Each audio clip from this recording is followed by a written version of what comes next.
সন্তানের শরীরে দুইটি লক্ষণ দেখলে বুঝবেন সে বদনজরে আক্রান্ত হয়ে গেছে।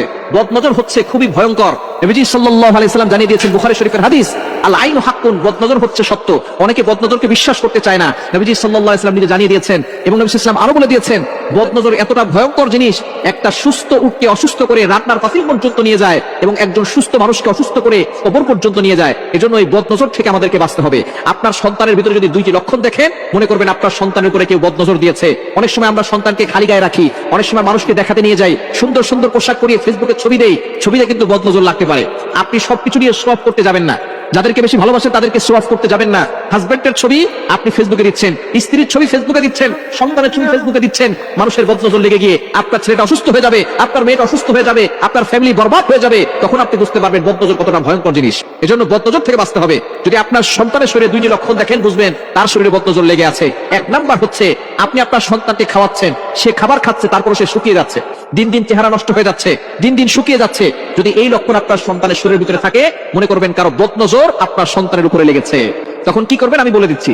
দ্বিতীয় নাম্বার হচ্ছে, যদি আপনি দেখেন যে আপনার সন্তান রাতের বেলা হঠাৎ করে কান্না করতেছে, জোরে আওয়াজ করে কান্না করতেছে, দিনের বেলা যে কোনো সময় কান্না করে, রাতের বেলা ঘুমানোর মাঝখানে কান্না করে উঠতেছে, এটা যদি দেখেন এই দুইটি লক্ষণ, শুকিয়ে যাচ্ছে, দিন দিন খাবার খাচ্ছে অথবা খাবারও খাচ্ছে না, দিন দিন শুকিয়ে যাচ্ছে, দ্বিতীয় নাম্বার হঠাৎ করে কান্না করতেছে, এই দুইটি লক্ষণ দেখলে বুঝবেন আপনার সন্তানের শরীরে কেউ বদনজর দিয়েছে। এই বদনজর থেকে বাঁচার জন্য কি করবেন, আপনি আয়াতুল কুরসি সূরা বাকারা 255 নম্বর আয়াত, 3 নম্বর পারার 1 নম্বর পৃষ্ঠার 9, 10, 11, 12, 13 নম্বর লাইন সূরা বাকারার 255 নম্বর আয়াতটি আপনি একবার করবেন। এরপরে আপনি সূরা কাফিরুন একবার, সূরা ইখলাস একবার, সূরা ফালাক একবার, সূরা নাস একবার করে আপনার সন্তানকে ফু দিয়ে দিবেন।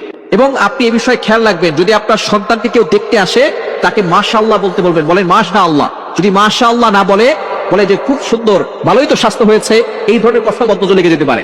আপনার ঘরের ভিতরে কিছু লোক আছে যারা বলবে সন্তান তো ভালোই স্বাস্থ্যবান হয়েছে, খাওয়া দাওয়া তো ভালোই করতেছে, এই ধরনের কথায় দেখবেন বদনজর লেগে যায়। আস্তে আস্তে দেখবেন সন্তান খাওয়া দাওয়া বন্ধ করে দিছে, সন্তান শুকিয়ে যাচ্ছে। সুতরাং যেই আপনার সন্তানের প্রশংসা করবে, বলবেন মাশাআল্লাহ বলেন। যদি কেউ মাশাআল্লাহ না বলে, তাহলে আপনি লা হাওলা ওয়ালা কুওয়াতা ইল্লা বিল্লাহিল আলিয়্যিল আযীম করে তাকে ফু দিয়ে দিবেন।